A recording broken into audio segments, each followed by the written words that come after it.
मैं असुर ना हूँ रानी भाभी, मैं तो बंसी हूँ। बंसी, तू यहाँ क्या कर रहा है? रानी भाभी, कान्हा ने ये पोटली और मटकी देके भेजो है ताकि आपको पता चल जाए कि उन लोगों ने भोजन कर लिया है और वो सब सुरक्षित भी है। तू उन्हें अकेला छोड़ के यहाँ आ गया है और ये भी कह रहा हो कि वो सुरक्षित है। इतनी भी क्या शीघ्रता है वत्सासुर? ये जाल है, इसका छल है, पर मैं इसके बहकावे में नहीं आऊंगा।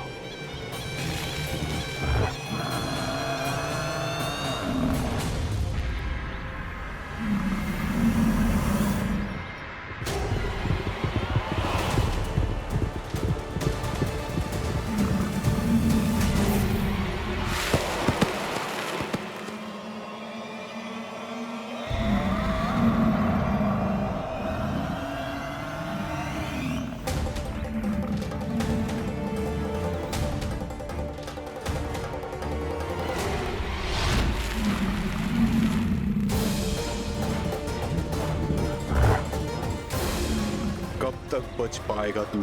और स्वयं बच भी गया तो इन बालकों के प्राणों की रक्षा कैसे करेगा? यदि तू अपनी हार स्वीकार नहीं करेगा तो इन सबको अपने पांव के नीचे कुचल दूंगा मैं।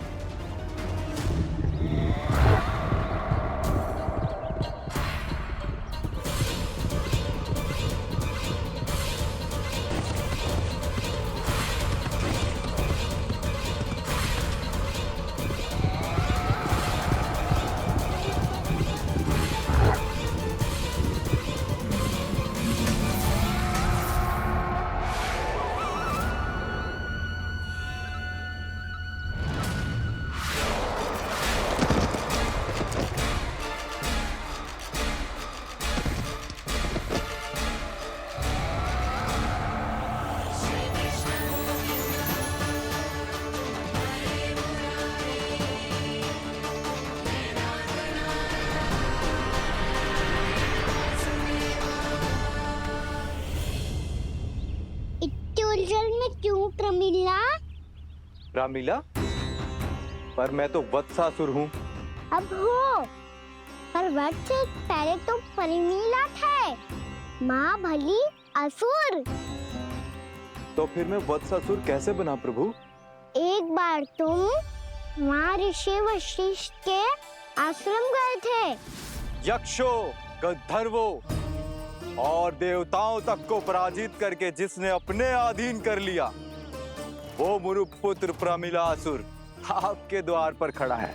महर्षि वशिष्ठ स्वागत नहीं करेंगे। द्वार पर खड़ा व्यक्ति देवता या असुर नहीं होता है प्रमिला, वो तो बस एक अतिथि होता है और अतिथियों का स्वागत करना हमारी परंपरा है। आओ। पर वो नहीं जानते थे, अभिमान तुम्हारे विवेक को निकल चुका था। आपने हमारा स्वागत तो कर लिया महर्षि, परंतु यहाँ तो हमारे बैठने के लिए उचित स्थान तक नहीं है। हे माता नंदिनी, असुर राज के लिए आसन की व्यवस्था कीजिए।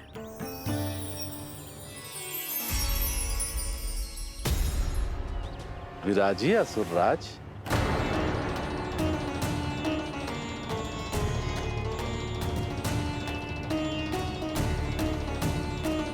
अब जब आपने मुझे बैठने के लिए कहा ही है, तो भोजन की व्यवस्था तो होनी ही चाहिए। अतिथि तो ईश्वर स्वरूप होते हैं प्रमिला, और उनकी इच्छा पूरी करना हमारा कर्तव्य है। हे माता नंदिनी, मेरी विनती स्वीकार करें।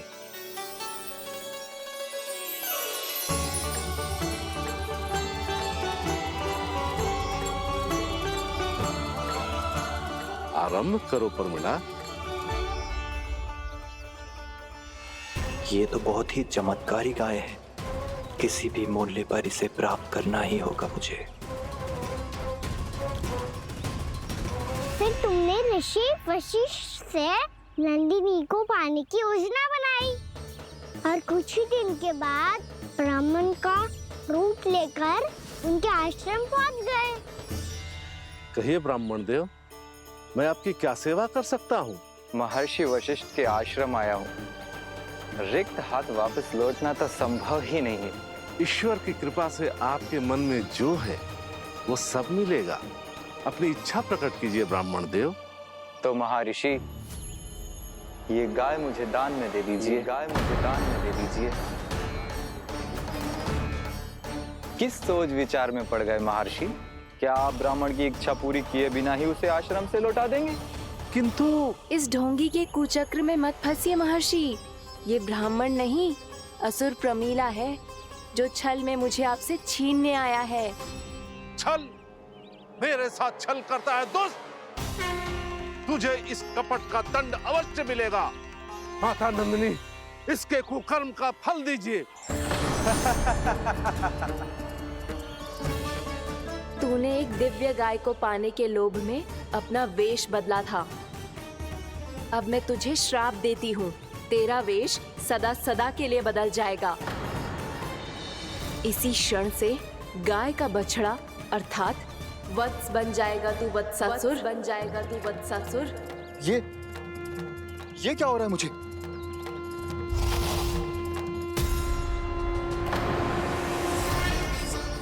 मेरा स्वरूप? हाँ। मुझे क्षमा करें मां नंदिनी, अपना श्राप वापस ले लीजिए। महर्षि, मेरी रक्षा करें। मां नंदिनी, मुझे क्षमा कर दीजिए। भूल हो जाने के बाद उसे सुधारने का एक अवसर तो सभी को मिलना चाहिए माँ। इसे क्षमा कर दीजिए माँ। इसे अपनी भूल का पश्चाताप है। आपसे अधिक और कौन जानता है महर्षि, दिया हुआ श्राप वापस नहीं लिया जा सकता। पर मैं तुम्हें वरदान देती हूँ, तुम्हें वत्सासुर के रूप में केवल द्वापर युग तक रहना होगा। उसके बाद स्वयं प्रभु श्री विष्णु के अवतार तुम्हें मुक्ति प्रदान करेंगे।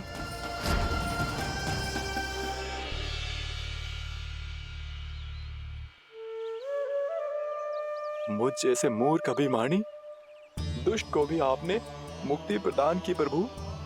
जब भी किसी को अपनी भूल का आभास होता है, वो उसी क्षण क्षमा पाने की योग्य बन जाता है। और जिसने वर्षों तक पश्चाताप भी किया हो, उसके लिए तो मुक्ति का मार्ग भी सहज खुल जाता है।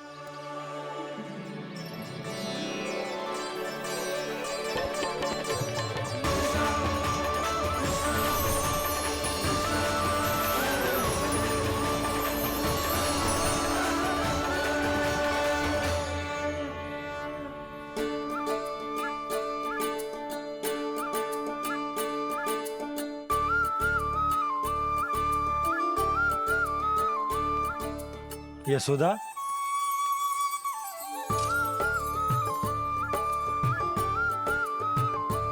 यशोदा, कुम्हार के यहाँ से दीपक ले आए हूं। हर बार की भांति इस बार भी पूरा गांव दीपों से जगमगा उठे हो।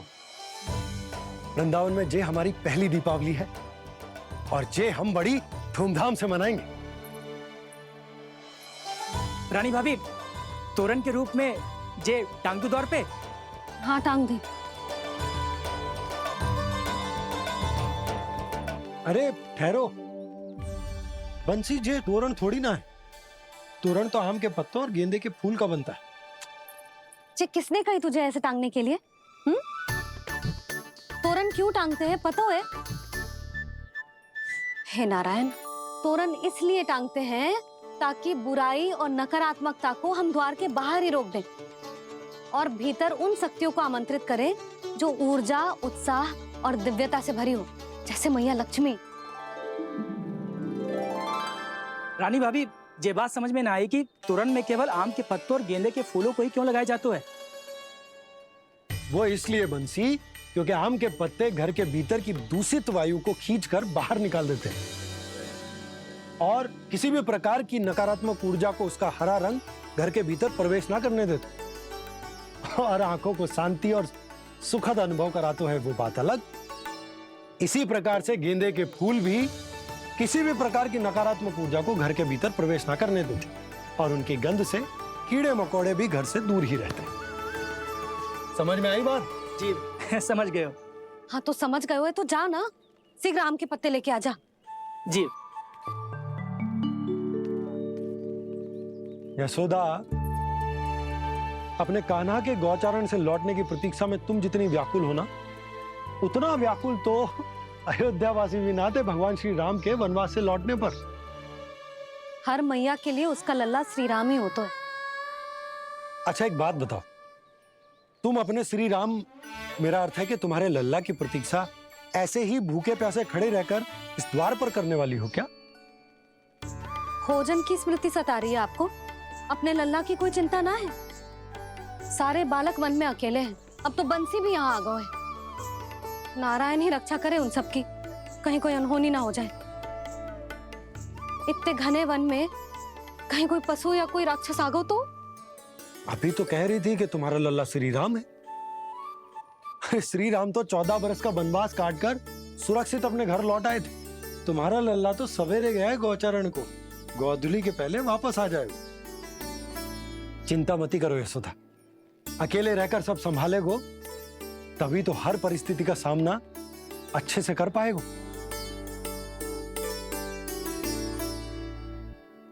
कान्हा,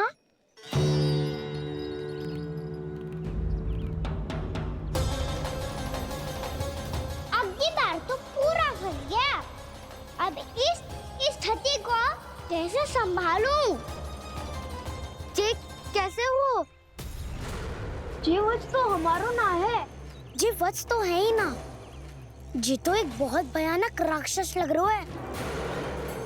राक्षस? सच्ची बता कान्हा, जे तूने तो ना कियो? है जा कान्हा, हम घर लौट जाएंगे। अब पहरा देने की मेरी बारी है। आप जाओ और विश्राम करो। वन में आने से लेकर अब तक जो भी हुआ है सब तुम्हारी योजना का ही भाग है, और अब ये भी तुमने ही किया है ना कान्हा? मुझे आप नहीं पहचानोगे तो और कौन पहचानेगा दाऊ? पर अब समझ ही गए हो तो बस देखते ही मत रहो, सहीठा भी करो। स्मरण करो क्या है मेरा सत्य। स्मरण करो? मैं कौन? बोल कान्हा, सत्य बता। तू नहीं करो अजय? इतना बड़ा वत्स, बल्कि वत्स भी नहीं, इतना बड़ा राक्षस और इतना छोटा सा कान्हा। उज्जवल अपने बड़बोलेपन में कुछ भी बोलने लगते हो तुम। भला कान्हा में इतनी शक्ति कहाँ जो इतनी बड़े राक्षस की ये दशा कर पाए? तो फिर ये किसने करो जे? ये कार्य तो बस श्री नारायण ही कर सकते हैं, है ना कान्हा? इतनी क्षमता तो उन्हीं में हो सकती है, पर सखाओ इसके बारे में गांव में किसी को पता ना चलना चाहिए। क्यों? क्योंकि यदि हमारे माँ को पता चल गया कि यहाँ कुछ ऐसा हुआ है तो फिर कल से हम में से कोई भी यहाँ ना आ पाएगा। तो फिर गांव में ही खेलना छुपन छुपाई। उन सब का तो केवल वन आना बंद होगा, पर मेरी मैया तो मुझे घर से बाहर निकलने ही ना देगी। नाना, हम किसी को कछु ना बोलेंगे, है ना सखाओ? हाँ।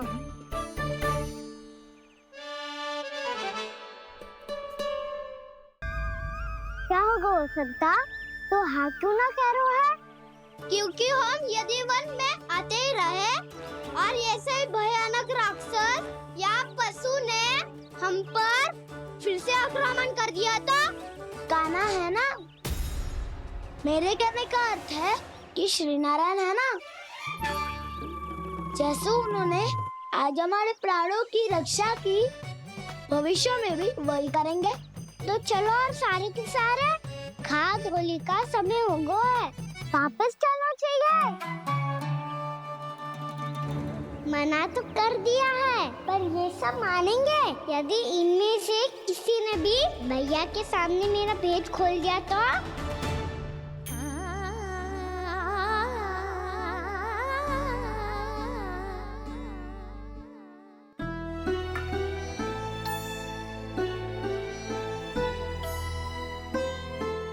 यशोदा आओ कछु खा ले। मैं अब और प्रतीक्षा ना कर सकती, मैं जा रही हूँ। भूखी जाओगी? हाँ। और जब कान्हा पूछेगो कि मैया आपने भोजन कियो कि ना, तो क्या कहोगी? जब उसे पता चलेगो कि उसकी प्यारी मैया उसके बिना भोजन ही ना करती, तो वो स्वयं भी भोजन ना करेगो, पूरे दिन भूखा रहेगो। यही चाहती हो तुम? कान्हा के लिए भोजन कर लो, फिर मैं स्वयं लेकर चलूंगा तुम्हें कान्हा के पास।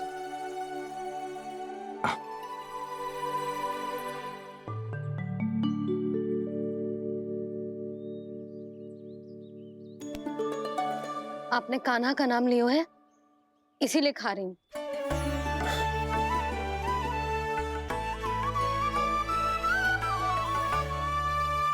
तो जय कृष्ण के नाम को।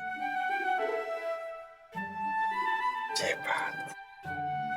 और जय वाला यशोदा नीलमणि के नाम का। अरे नीलमणि के नाम का मान ना रखोगी तो उसे लगेगा कि ये कृष्ण कान्हा जैसे नए नाम आ जाने से उसका पुराना नाम फीका पड़ गो। स्मरण है ना तुम्हें कि कान्हा के नामकरण से पहले नीलमणि नाम ने हमारा कितना साथ दिया? तो जे तो खाना पड़ेगा। हाँ। बस। और जे अपने नटखट मुरलीधर कान्हा के लिए।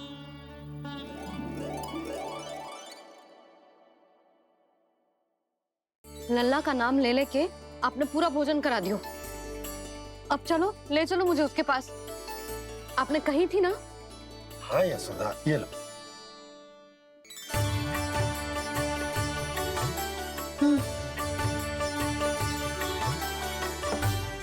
चलो। हमने तो वापस न लौटने का वचन दिया था अपने लल्ला को। मैं तो मैया हूँ, ममता में आके अपना वचन भूल जाती हूँ, पर गोपराज तो अपने वचन के पक्के हैं। जे इतनी शीघ्र कैसे तैयार हो गए?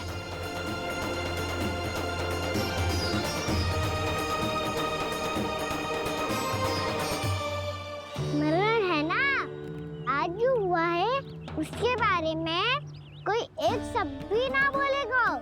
समझ गए? हम तो समझ गए कान्हा, और हम बताएंगे भी ना। पर इसकी मृत्यु देखकर क्या करें?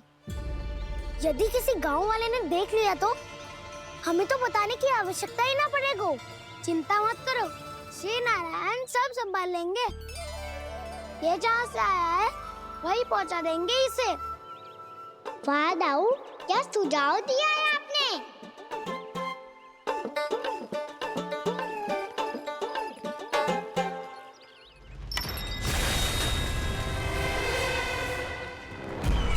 देखना तुम दोनों, जो कोई नहीं कर पाया वो वत्सासुर करके दिखाएगा। बद्ध कर देगा मेरे उस शत्रु का विष्णु अवतार।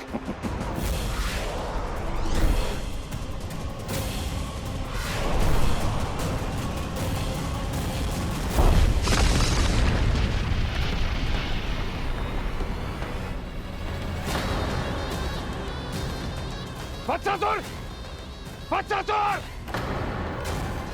कैसे मारा उस विष्णु अवतार ने गौवंश को? तुमने वत्स का अर्थात गौवंश के जीव का वध किया है कान्हा? नहीं दाऊ, मैंने तो राक्षस वत्सासुर को मोक्ष दिया है। अपने कर्मों को घुमा फिरा के सही सिद्ध मत करो कान्हा। मेरी बात सुनो, मैं दाऊ हूँ तुम्हारा। वो जो भी था था तो गौवंश से ही ना। तुमसे उसकी हत्या हुई है और तुम्हें इसका प्रायश्चित करना ही चाहिए। ऐसे करूं?